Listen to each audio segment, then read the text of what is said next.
Well, welcome back, everyone, to episode 3 of Canon Fodder. We're discussing books 3 and 4 of the Iliad. I'm here with Bucklander, Jeff McNukes from Adornment Dynasty, and Laurentian. And of course, I'm Cinder Mountain Villager, as you all well know by now, as the fan club has no doubt started. How are you guys doing? You actually have a bit of a anti-fan club. Yeah. At least I got something. Yeah, not a bad thing. When you get to a certain point, it's kind of a sign that you've made it. Yeah, it means you're doing something right. Yeah. So again, we're doing book 3 and 4 today, which was pretty interesting. A lot of reading, but now we're starting to get into the good stuff, the action. Am I right? Oh yeah. How excited are you, Bucklander, on a scale of 1 to 10? Yeah, like something.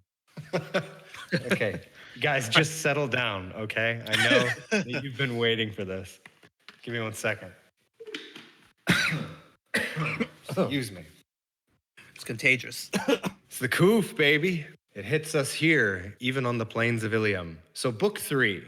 The Greeks and the Trojans are forming up lines of battle. Paris, adorned with his hot panther skin cape, starts peacocking around the Trojan lines as the action starts. Menelaus spots him and says to himself and everyone around him, "Let's fucking go." He rolls up to Paris, and Paris sees him, and he pisses his pants and falls back into the Trojan line, skulking and hiding and trying to get away. Hector, seeing this, rips into him, absolutely tears him a new one, to the point where Paris finally realizes that he's going to have to fight or it's all going to be over for him.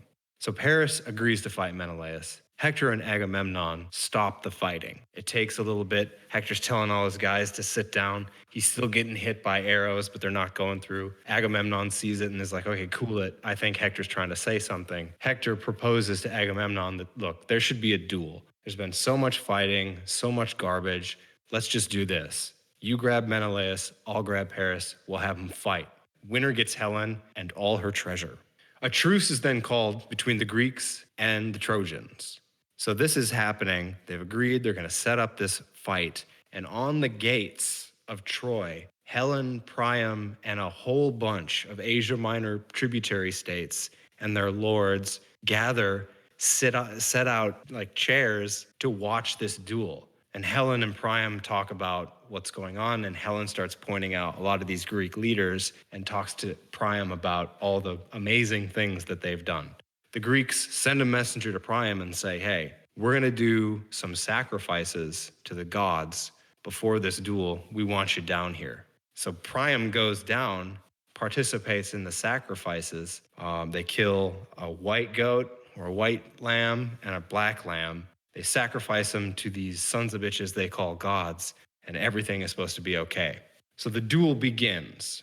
Menelaus is the better fighter. He gains the upper hand very quickly, and as Paris falls, writhing in the sand, Menelaus grabs him by the helmet, the horsehair plume of his helmet, and starts dragging him back to the Greek line, presumably to do him there. While this is happening, Paris is trying to get out of his helmet, but he's stuck by his chin strap. He can't get it off. Aphrodite, the queen of whores, comes down and breaks the strap for him, grabs Paris and whisks him away under the cover of a thick mist, disappears him from the battlefield. She transports him to his bedroom, of all places, where Paris takes off his armor and lays up in bed. Aphrodite then, taking the form of one of Helen's handmaidens, bids that she go to her Trojan prince. Helen resists initially, deciding that maybe it would be better if she went to Menelaus, and Aphrodite threatens her. Helen finally goes to Paris and berates him to return to the fight, but Paris invites her to lay down in bed, which she does, and we can presume that they knock boots. After the confusion on the battlefield of where did this guy disappear to dies down, Agamemnon just steps forward and announces, Menelaus won this fight. So give us Helen and give us the treasure. Book 4. The gods are now bickering on Olympus. Zeus proposes that the war is over because Menelaus has been victorious. This has got to end. Hera and Athena object to this, specifically Hera, demanding that Troy be destroyed. Hera even goes as far as to agree to the destruction of 3 of her favorite Greek cities in return for Zeus allowing Troy to be destroyed. Zeus agrees to let this process go forward and sends Athena down to restart the fighting. So Athena goes down and, taking the form of a trusted attendant, goads one of the famous Trojan archers, Pandaros, to take a shot at Menelaus under the guise of getting a bunch of new things, treasures, and rewards from Paris if he does so.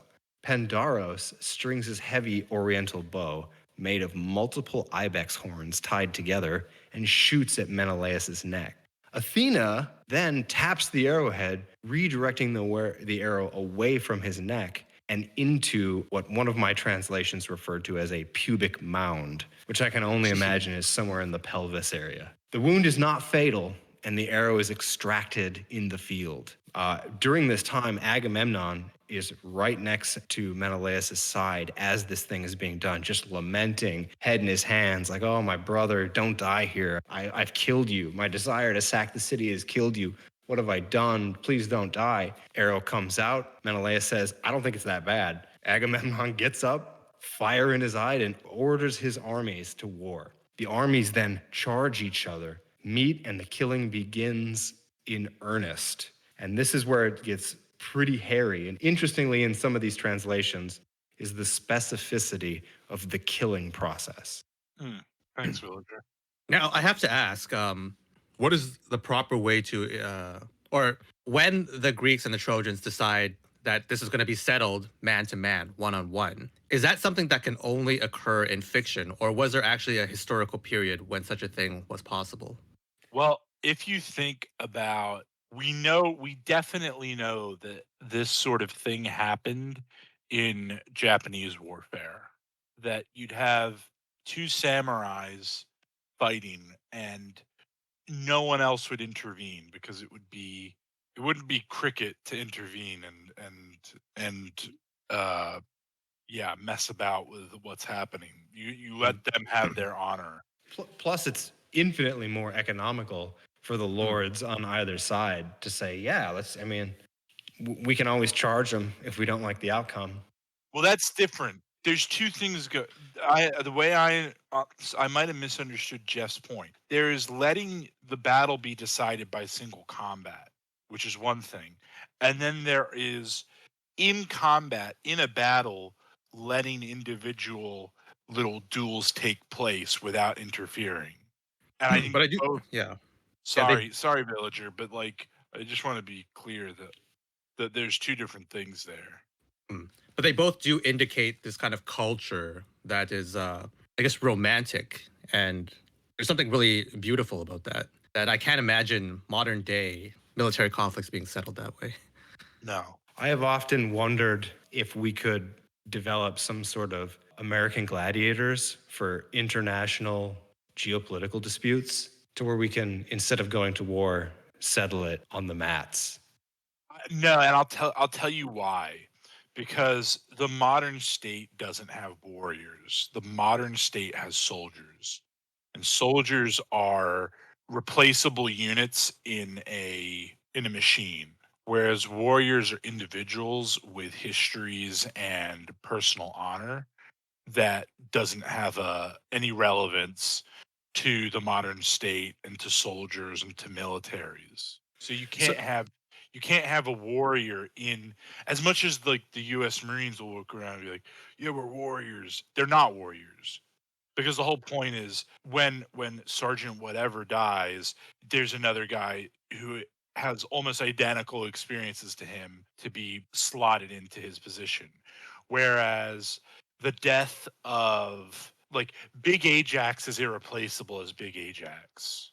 Because he's also a lord of some sort of fiefdom. A lot of these guys are. So there's more than just their military training at stake for them. And I will say that I did a little bit of research when I was trying to figure out military tactics that they would have used in the Bronze Age Trojan War. And in the archaic and classical periods, it was brought up that it was a different type of warfare than like the marching phalanx type warfare that we are familiar with from like the Strait of Thermopylae thing. Yeah.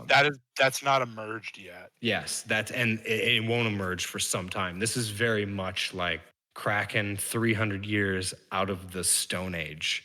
Well, I think it might be very similar to the Age of Chivalry, because what I imagine is that someone like Big Ajax, just to use him, has great armor, but and the named characters all have great armor, but the guys with them, most of the guys with them don't. And so I imagine it's sort of, there's one or two guys in the center fighting with lighter armed troops sort of in their band around them, supporting them.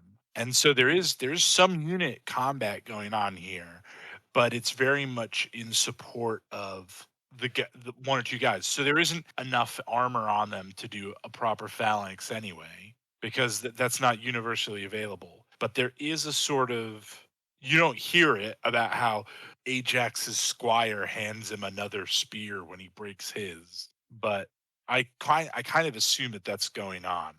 Well, it is to a certain extent, because that is mentioned a little later in like book 5 and 6, with that, there was a chariot driver and there was someone doing the fighting. And there's also this phenomena of where they're talking about killing warriors, and then a bunch of guys grab the body and strip it of its armor then and there. And Yeah. you can't do that unless you've got some sort of unit tactics going on. Yeah. But that's jumping ahead a little bit into the meat. We're eating dessert first here. Oh, I was gonna say, we should just treat this as if we're Doing it? Yeah. in it, like, In yeah, the let's combat discussion. let's just keep going. Okay. So the picture you're painting is Ajax or Odysseus, these heroes we've built up in the previous chapters. They're now going into war, and they're going in, and they're the ones that are armored. They're the ones that are the leaders, and they're given all the best weapons, and all the resources are taken by them or given to them. And then their unit is in support of their fight. So they would fight another man of equal status or of equal armor. They necessarily wouldn't slaughter men by the thousands who were ill prepared, or who had a lambskin cover over their shoulders. Right. They're going for other trophy guys, because they're going to strip their armor, get their sword, get their shield, get their helmet. So they're also engaged on a higher form of fighting. And I guess it would also of, be in the interest of the lords and the heroes to not have their soldiers attack the other lords and heroes, because they want to be the one. I want to be the one who slays Menelaus, right? I want to get that trophy. Yeah, I don't know if they're that worried about who actually kills Menelaus, because you see this in book 4, is like just guys grabbing bodies and starting to pull them. It's not about who kills it, who kills the other dude. It's who grabs the body and lives and strips it of its armor, like who. Yeah. And then they can later come back and say, "Hey, I killed this guy. Where was that helmet that he had? All I found was his naked body on the field. I know his helmet's around here somewhere." It's a very animal way of doing things. But they seem happy before. There seems to be a sense of joy and excitement before the battle, and maybe even into the battle, that this is something that they want to do. Agamemnon talks about his reverence again for Nestor, and how he wishes Nestor was a younger man that had equal talent in his health as he did in his heart, and how much of a great leader he was. Agamemnon almost went back and, was able to remember great other battles. So it brought him great joy to be able to be there that day. Yeah, I really appreciate this kind of just how personal and just kind of heroic idealism that exists when they describe war that doesn't exist anymore. It's kind of like a modern people would scoff nowadays listening to this kind of thing and just think that it's pure fiction, it's pure fantasy that war was ever conducted this way. it's and I think that goes to the soldier warrior dichotomy, that there's there's some sort of anonymity to there's some sort of anonymity to it all, and getting dropped by a sniper 300 yards away, or Yeah. half a mile away, like, well, what was the point of that guy going out? Like, I get why someone would be like, geez, what a waste. Yeah. And even in modern fiction, they still go back to this heroism where it's either American Sniper, or I think this was in American Sniper as well, where there is actually a main antagonist who becomes the rival of the protagonist. Even though in the real story that probably may or may not have been the case. But in order to make it, have that emotional appeal, they have to bring that theme back. Yeah. Yeah, I thought that was interesting when you said kind of the meaninglessness of the sniper in modern warfare, and the most convenient sort of like romantic tale of warfare I could remember was American Sniper. So it's this romanticized retelling of the most sort of spiritually meaningless soldier that we have access to in the modern day. Yeah, he's not fighting for honor. He's fighting for oil globalist agenda, and he's attaching some kind of honor to it and trying to do his best to justify his position and his struggle with it. And the thing that we all know him as is like, oh yeah, this is the guy right here. He had 300 kills under his belt. Like that's, I mean, he didn't have 300 kills under his belt. His proficiency with a machine tool had 300 kills under its belt. But like he is not necessarily a warrior in that regard. I'm not saying that like, he was a deployed soldier, and I do have a level of respect for that commitment. But from a romanticized point of view, reading the Iliad, he's not riding a chariot with his trusted friend of 15 years, going into the thick of it to drive a spear point through someone's skull as the darkness comes over their eyes. Like, and then having to repeat that process 15 times that day, and then bury his friend that night. Right. And again, there's another way that you can see this in modern warfare, that, every guy, Homer talks about every guy and names them and tells us where they're from and the family and what his ancestors did. Whereas the modern soldier is a number, right? When you're taken prisoner, you give name, rank, and serial number, and that's it. Like, you don't there is no place for this in modern warfare because the scale is insane compared to this. Right. Yeah. You can't, however many millions of men were invaded Europe in D-Day.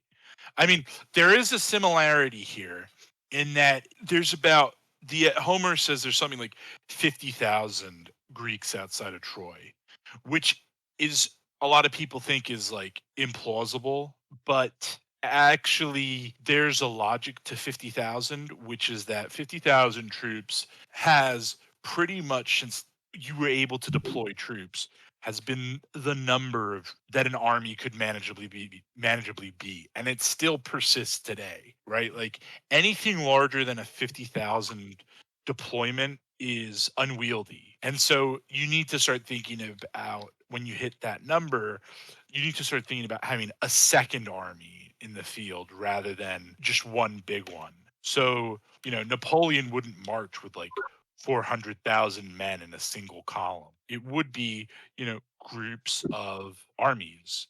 And I think even today, the logistics and the command structures, the US Army wouldn't think about deploying anything larger than 50,000 troops as a single unit. Now they might have other operating groups in theaters or next to that, but at 50,000 you struggle to get more than that. So I thought that was interesting, the idea that, like, well, there's probably 50,000 there. I could see that there could be 50,000 in a single sort of encampment in Greece, but there's still a big division between how these guys are fighting, and you can see that, they talk about the psychology of war, and there's a big leap from the moment you can start to train guys to shoot muskets instead of having them up in the melee. And with the ability to train a guy to fire a musket, you have all of a sudden you can get a lot more guys to do that. You can get peasants to fire muskets. But it does take, the psychological conditioning more than the actual skill at arms to get up close and gut the guy opposite you.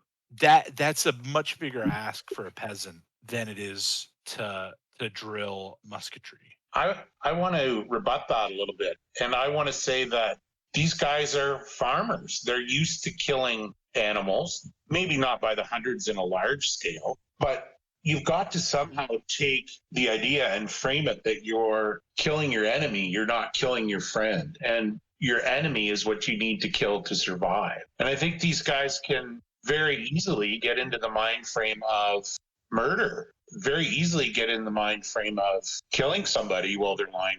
I shouldn't trivialize that and say it's easy, but it's something that they're already used to. That Yeah. seeing the life slip out of somebody's eyes is something that they're used to that we don't in contemporary times necessarily understand.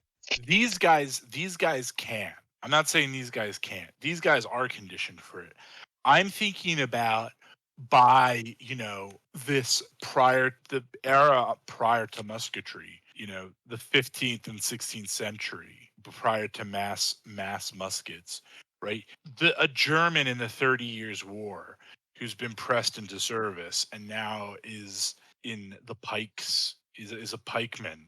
He's not been prepared for this, right? I mean, for a long time, Europeans have been free from this concern.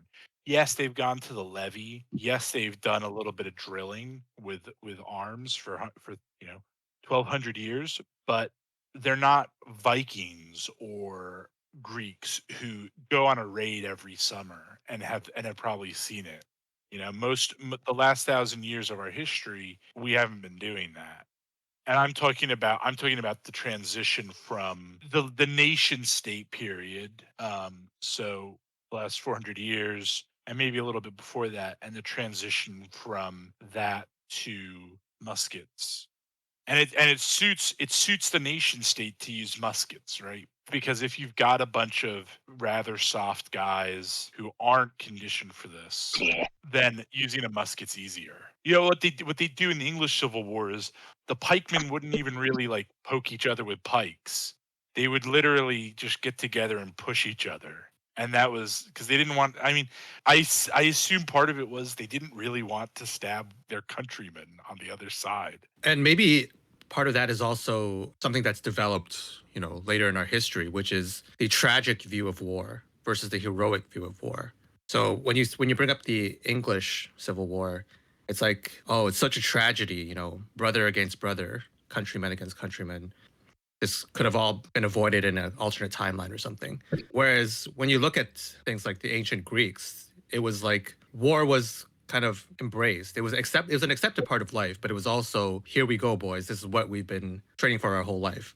And we've heard plenty about the warriors on the other side and their greatness. And now it's time to test our will against theirs. Well, so this feeds really well into the third theme, which is barbarism and civilization. And to use the example I just did with, the German in the 30 Years' War, is at a certain point in civilization, the purpose of war has a real declining rate of return. Germany and Central Europe are absolutely devastated by the 30 Years' War. It takes generations for them to come back. And the model of civilization doesn't really have war built into it. At least this is my thought. That being said, the leaders of our societies don't seem to have gotten the memo on that. And people talk about trade and how trade prevents war and that sort of stuff, which is just not true, because prior to World War I and World War II, France's biggest trading partner was Germany. So that being said, whether or not people realize it or not, war doesn't really fit the model of developed societies, civilized societies. But it does for these guys. For these guys, and for a more tangible example like the Vikings, war is a profound part of their society and their economy. And I've even heard history professors talk about Germans raiding across the Rhine into Roman territory as being sort of a form of trade, in that the Germans would pick up what they wanted and go back with it, and that it was sort of that's kind of an exchange, whether or Mm. not it's voluntary. So And it cuts both ways too. It's not like the Romans didn't invade territory of the Germans either, right? So it's kind of it is a trade in that sense too. It's yeah, we'll attack each other. That's our agreement. but the thing to think about here is really who's the barbarian.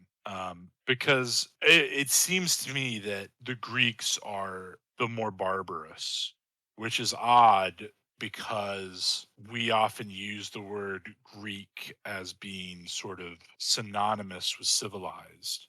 But in this model, the Greeks have been living like Vikings for the past 9 years. They're living out of ships and tents on shorelines, raiding cities for food.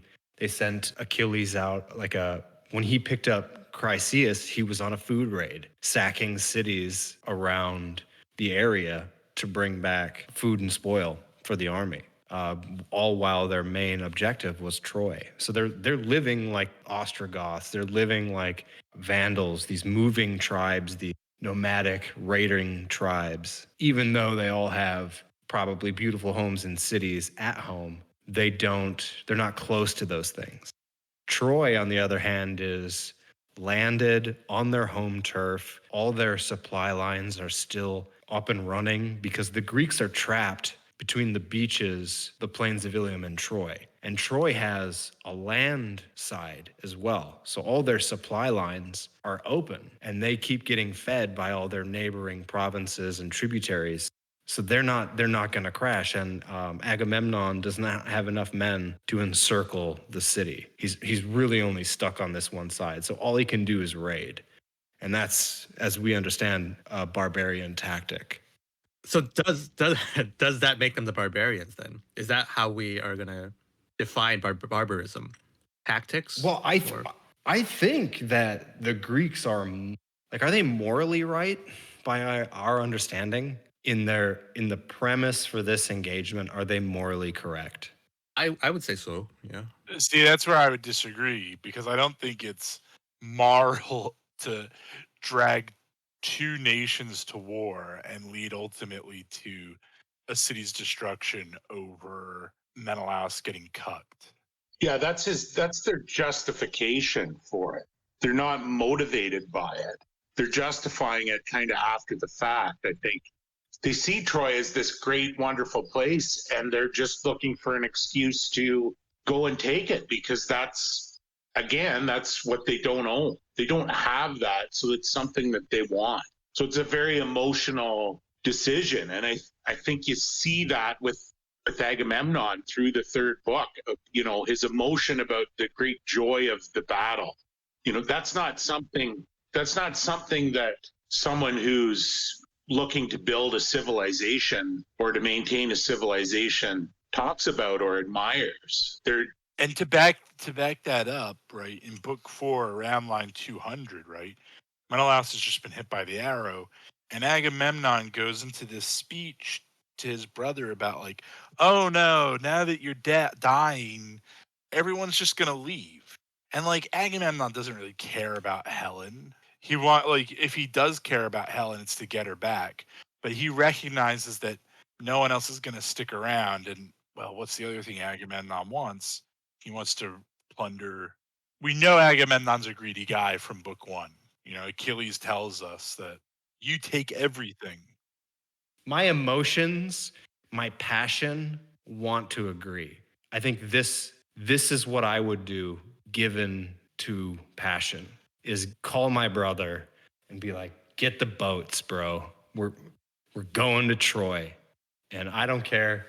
You got to call all the bros. Get everybody. Get This the is boys. We're going to Troy. Yeah, but this is how you get Hatfields and McCoys, right? In 200 years of just like shooting each other from one side of West Virginia Valley to the next. Not And if we completely decimate or completely destroy that population.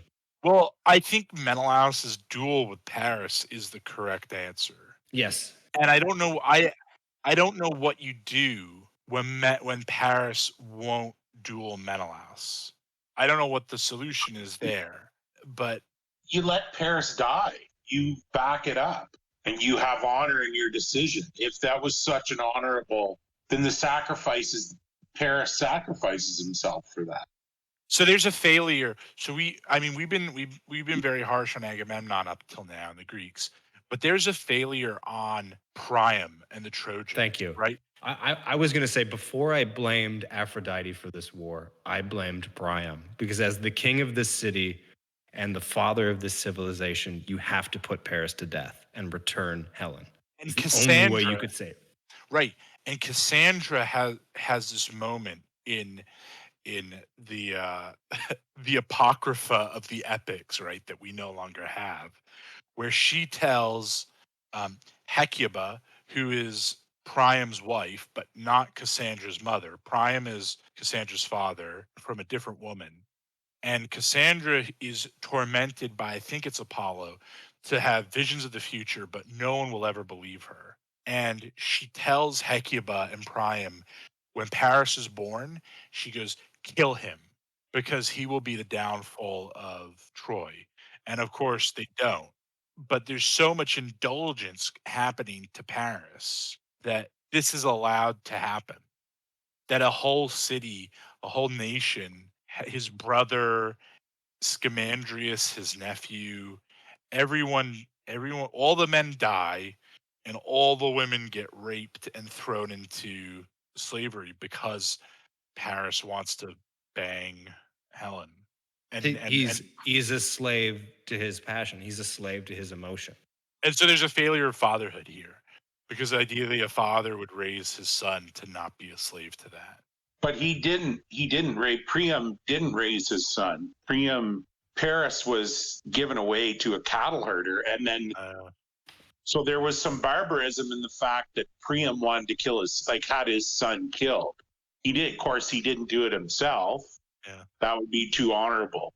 But he sent, I can't remember who it was, hid Paris with this cattle herder, and then Paris had to learn the skills of stockmanship and then re-enter the city through physical trials or physical games.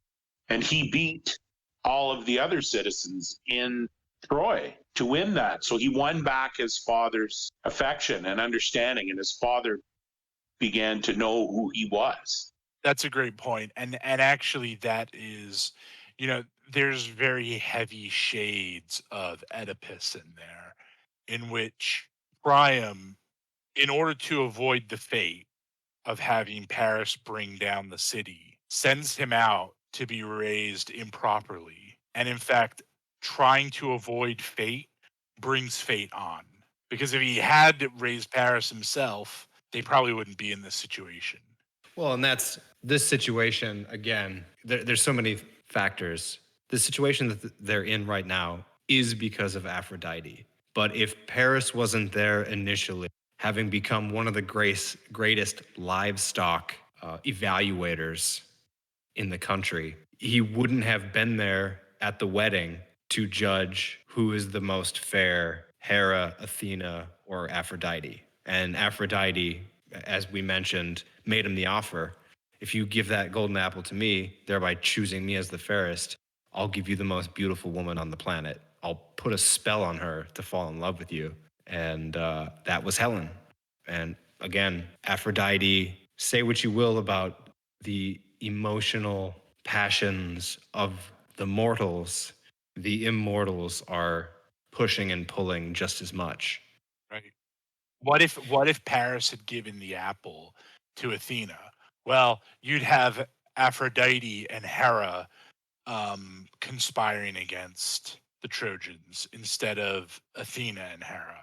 And if you'd given it to Hera, it would be Aphrodite and Athena. So really, the minute Paris is put in that position, he's caught. So maybe the gods represent the irresistible forces of fate. in that our choices, whether we choose to temper our emotions or our passions or not, there is an inescapable fate waiting for us that may appear to be unfair. But largely because many people choose to go with passion and emotion in this world, they bring about the less desirable of the fates. And that's a great segue into our next topic, which is emotion. And the question about how much these guys are slaves to fate and, by extension, emotion. Because if they are just reacting to their fates in particularly emotional ways, then that's quite significant for the concept of emotion in the Iliad and in, foundational aspects of our civilization. I think Laurentian has a question. What I want to know is where's Achilles, the greatest warrior in all this? This is the battle scene. He should be front and center. What emotion is holding Achilles back from doing what fulfilling his destiny? What is his motivation for sitting out? What does he hope to gain? He wants to hurt Agamemnon. Yeah. It's I would say pride. And whatever emotion is petulance, an emotion, the emotion that comes about when your pride is wounded publicly, which is the most significant way to wound pride. So he's in his tent crying around, getting his hair brushed by Patroclus. The things that petulant man boy losers do. Well, And in his defense, how can you ask him after what Agamemnon has done to him and done to his honor? How can you ask him to sincerely fight by Agamemnon's side? I understand that, but to whom does he owe more honor, Agamemnon or his fellow Greeks who are now dying in battle without him? Yeah, but he showed up, right? Like he's the greatest warrior. He could have stayed at home. Yeah, he not showed joined up the with Greeks. 600 of his boys, the Myrmidons. Achilles is the greatest warrior that the Greeks have, and he's sitting on the sideline. What is it that's keeping him there? What is it why is he not partaking? He brought his whole crew with him. The Myrmidons are there. He's ready to go. Why is is he just lacking the right motivation, the right type of honor in order to join? What are his emotions? Why is he so hesitant? I think he's definitely selfish because he has more honor to his own designs than he does his fellow Greeks, because his fellow Greeks are now going to die in the hundreds, if not thousands, because of his absence. And he's doing that because he was slighted, however in the right he is to take offense to it, because he's not choosing logic and he's choosing emotion, more people are going to die. Is he choosing his emotion over his destiny? Well, in his specific case, he has two very clear destinies. So while I would say he is definitely choosing his emotion here, he still has those two destinies, which is die in a blaze of glory at a young age or live in peace to a very old age, but no renown. So the two in this case are not mutually exclusive, because he is one of the few characters, I think, in the entire Western canon that has two very clear destinies laid out for him. Did I lose you guys there? No. No, as Achilles' defense attorney, I'm just trying to think of my next argument. Well, you believe that he is right to withdraw his support from Agamemnon, yes? I just think that it's not so clear cut that it's a choice between logic and emotion. I think there's a little bit of each thing in both decisions in that decision tree. I don't feel compelled to defend Achilles either way. I don't see him as I see his position as ultimately indefensible. So in that sense, I don't see Achilles as the hero. I may have said this in previous ones. Achilles is the protagonist. He is driving the story, but the tragic hero of the Iliad to me is Hector, who is defending his family, is going to die because his brother won't do the right thing, but Hector is still going to do the right thing and defend his brother. which is not to go down the road of Hector, but that's what I just don't find Achilles to be a particularly he, the only interesting thing about Achilles to me is his choice about glory or long life. What I'll say is that Achilles to me seems more human than someone like Hector. Why? I mean, because it kind of goes to something that we're reading in reading group this week, free will, in that Hector never really has a choice because of his kind of personality archetype. Whereas Achilles, he does have the choice. And by actually making what is supposed to be the right choice, that actually makes him more of a hero. Well, we talked about this last week, didn't we? That does Achilles actually have a choice?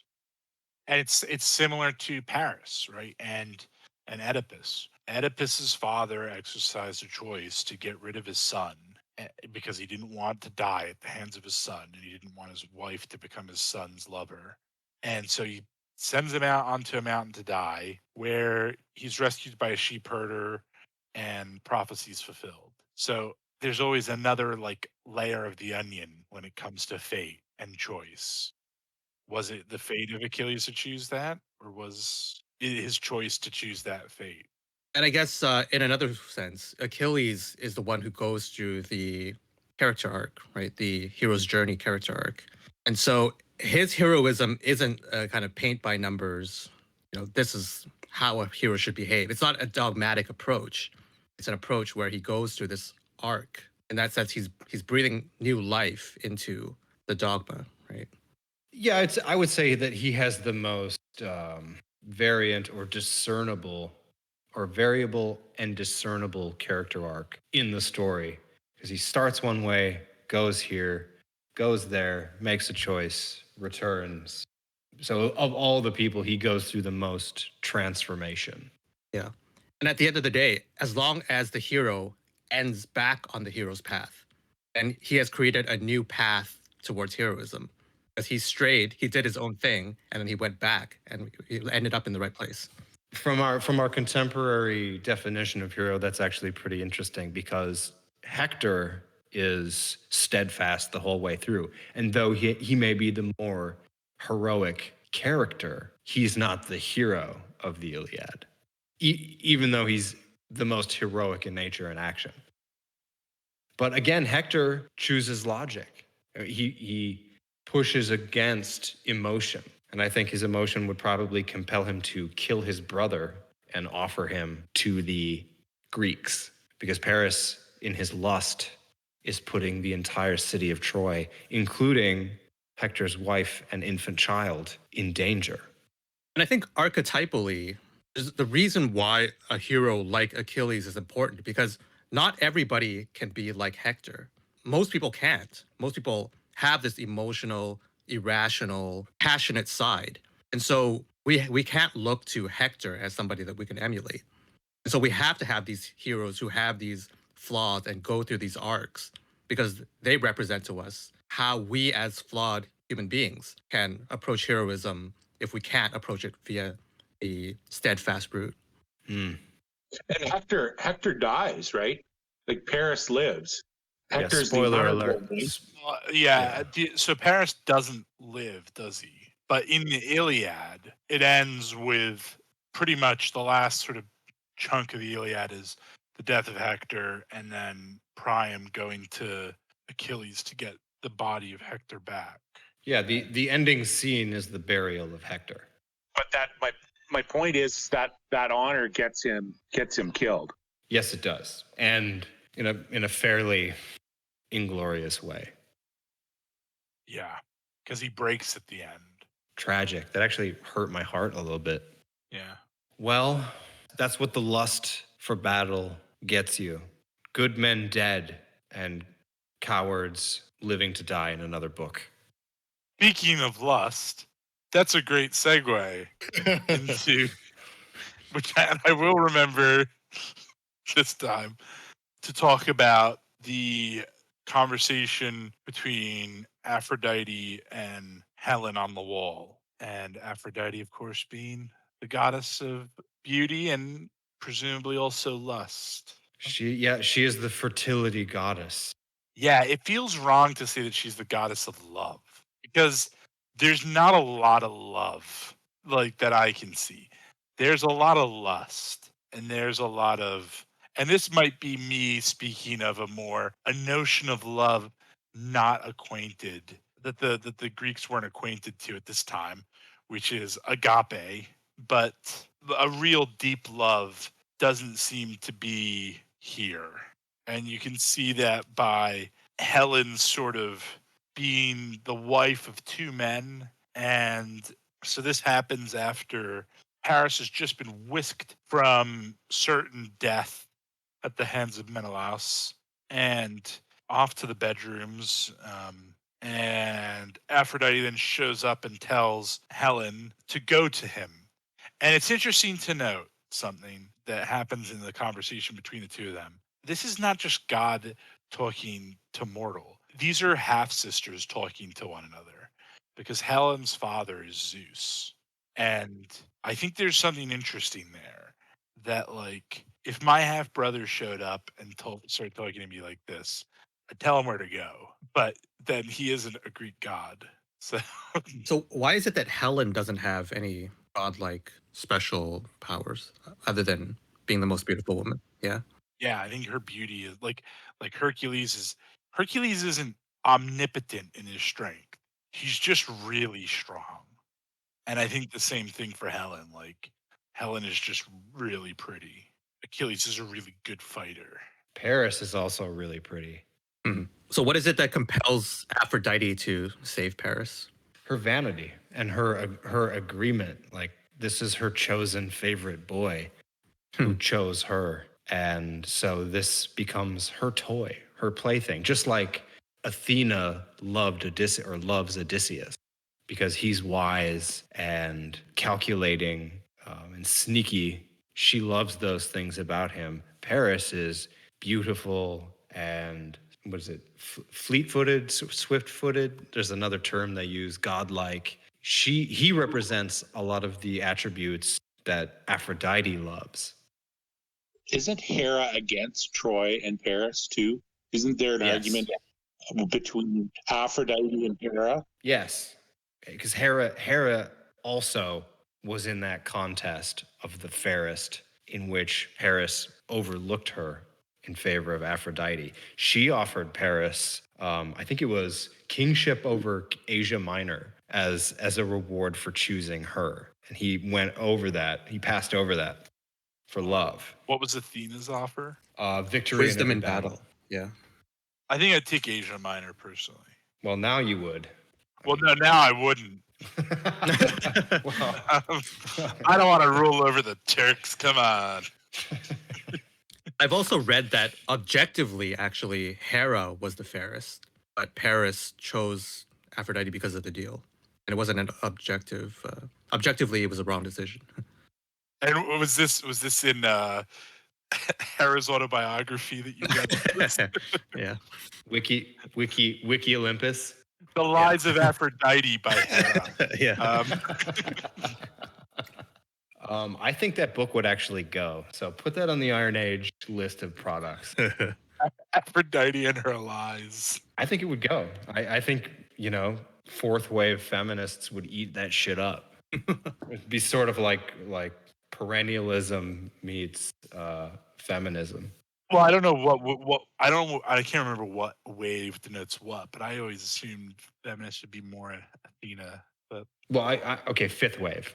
What I'm talking about is cutting edge. It's beyond cutting edge. It's gonna hit like Evola. it is the edge. Yeah, it is the edge. It's gonna hit like Evola in like 300 years when techno-Confucianism rules the planet.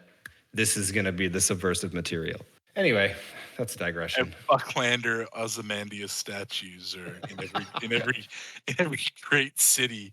But actually, the conversation between Helen and the goddess starts around. I had 460 is when Aphrodite has shown up.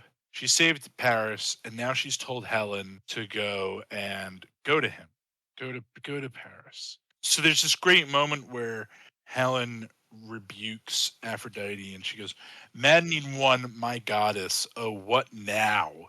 Lusting to lure me to my ruin yet again? Where will you drive me next? Off and away to other grand luxurious cities? Out to Phrygia? Out to Maeonia's tempting country? Have you a favorite mortal man there too?" And yeah, it's quite good. And sorry, and Aphrodite isn't having it. Uh, but Aphrodite rounded on her in fury. "Don't provoke me, wretched, headstrong girl, or my immortal rage I may toss you over. Hate you as I adore you now with a vengeance." So, and I don't know, it pisses me off to a certain extent, being a younger sibling, that they are half sisters and Aphrodite gets to talk to Helen that way. The asymmetry of power between them annoys me. But Aphrodite is the full god. Yeah, but they're still sisters. And as far as Helen is concerned, Aphrodite is the unchangeable whim of fate in her life. And yet she chooses now to come out from under the spell. Yeah, there's something similar with Achilles and Athena when Athena grabs him and he's like, "Oh, come on. Let me just kill this guy already." Let me just stick this pig and be done with it. Well, I guess, what other way could it be? It can't be equals, right? There has to be a certain hierarchy between even older siblings and younger siblings. There just is this natural hierarchy. She's an older sister and a god, so I would expect that. I mean, are you the oldest son, Jeff? Yeah, exactly what an older sibling would say. Yeah. And it has even more significance for your culture where big man, right? I can't remember what it is, but that the oldest boy in a Chinese household is the big man. Yeah, Right. My pastor is married to a Chinese woman, and they call their oldest son Big Man in Cantonese. So, Well, a more like polite way of saying it is just the main son, or the, I don't know if that's better actually. that sounds worse. the heir. The heir, The yeah, the crown son. Yeah. I'm weird because I have a half brother. So on one side of the family, I'm the second child, but on another side of the family, I'm the oldest. So, or I'm the only child. So I have this sense of entitlement that isn't met on the other half. I do have a cousin he's actually the oldest cousin on that side, entire side of the family. And growing up, we certainly had a lot of respect for him. But now that he's in his 40s and he's kind of not had the most productive life, nobody actually respects him anymore. And I think that's kind of a proper approach to it, to give the older sibling his due until you can no longer really, until he loses it. Yeah, loses the mandate. That also rubs me the wrong way because I'm the only male cousin on the side of the family that I'm the only child, and I'm the only one who will carry on my last name. And I don't, I should be lauded by by all these female cousins as the head of the family, and of course I don't get my due deference, but so I will now sulk on the beach. Until the beaches of Ilium. Zeus hears me. I think that's as far into Aphrodite and Helen as we could possibly get, being that I'm looking at the clock, and I would suggest we do our conclusions. Okay. I would yeah, I'll go. So we talked about combat, civilization, emotion, and then this little thing about Aphrodite. And I think the way I would tie it all together is to see something like, we talked about Achilles being sort of the synthesis of man and beast, having been raised by a centaur, who is also the synthesis of man and beast. And I think there's something going on here similar to that you have a great civilization, it certainly seems to me that there's more of an argument to make that Troy is a civilization and the Greeks are barbarians.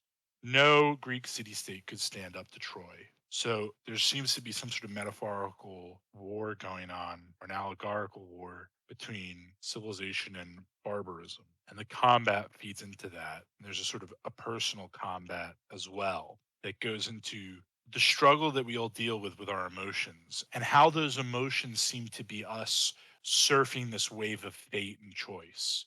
And actually, it's remarkable to think about that. The last thing we talked about, Aphrodite and Helen, that Helen snaps at a goddess. And it's really easy to snap at God and to curse God. But of course, that isn't the right response. Whether you think God exists or not, whether that's a metaphor or something, you have to come to terms with fate, and you have to walk this fine line between civilization and barbarism. Because one of the things we now talk about when we the Greeks are the barbarians, and they become civilized, they become a euphemism for civilization, but now they're also a euphemism for effete and effeminate. And we would maybe not so much anymore, but there was a time when to be Greek had a lot of dirty connotations, like slimy connotations. And the period that we think about the Greeks as being, this is what I'm trying to get at. The Greeks, as sort of an insult, stands for sophistication, and they are overly sophisticated. And the Greeks that we see in the Iliad are barbarians. But the Greeks that we talk about with respect, and we talk about as being synonymous with civilization, actually still have that raw edge of barbarism. They're still able to fight off the Persians because they've got some raw strength to them. So I would make the argument from thinking about these two books that actually civilization isn't the elimination of barbarism, it's the harnessing of barbarism. Whoa, dang. Interesting. You should have went last. Well, you can, if you want to cut that and put it last, feel free. I can. Oh yeah, I totally can. I would say, this is my, if given a golden apple as the gift when choosing from 3 omnipotent goddesses and which one is the fairest, make the logical decision and eat the apple. That's what the title of this episode should be. Eat the golden apple. Actually, I didn't think about that. Hold on. But there's also biblical. There's also some biblical connotations there. That is an interesting point, though. That how heroic a tale would we be telling about Paris if he had just done that? See, I'd have gotten my apple corer out and given a couple of pieces to each. Mm. Ooh. That would have just had all 3 of them going at me, though. Like I said, Asia Minor. I'll take Asia Minor. Laurentian, do you have any closing comments? It's like following the Beatles would be my comment. But I just go back to something to reiterate during the conversation was Priam's first indiscretion, where he gave Paris away. He made the emotional decision to, not the rational one, to follow a prophecy and give his son away to be raised by someone else, which may have even started the whole ball rolling. And I'd ask you guys the terminology for that. Is that predestiny? Is that predestination that Cassandra predicted and turned it into reality? That's the question that I have leaving these 2 chapters, is where Paris started out, where the whole story started and Paris's involvement. Wouldn't just regular destiny cover that? Well, she made my point would be is that Cassandra started predestined. Like, she said he's going to ruin Troy. So it set into motion a series of events that ruined Troy. I guess to that, you could also say that, why was Cassandra given predestiny? And then there was another story behind that. And then before that, there's probably another story behind that. So in a way, destiny is this kind of historical thing that goes all the way back to the beginning, right? It's all one giant sequence of causality. And so in that sense, a lot of these things are beyond our control. And they really are up to the gods because of all the stuff that came before us. Yeah, which begs the question: what is the uncaused cause? Mm. If that's Tune in next week to find out. Well, I wanna have a tune in next week because, dear listener, if you've been pissed off at the gods up till now, tune in next week because Diomedes goes off.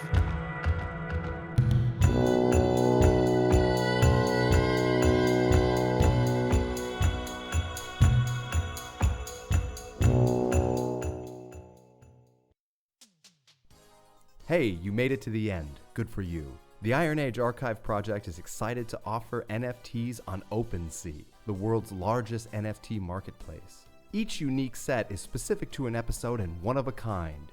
Own a piece of Iron Age history. I mean, not literally, though you do own it, just not from the historical period. It's a figurative Iron Age, but you will own it literally. But you do know that it's digital, right? Oh, this is bad copy. But it's too late to change it now.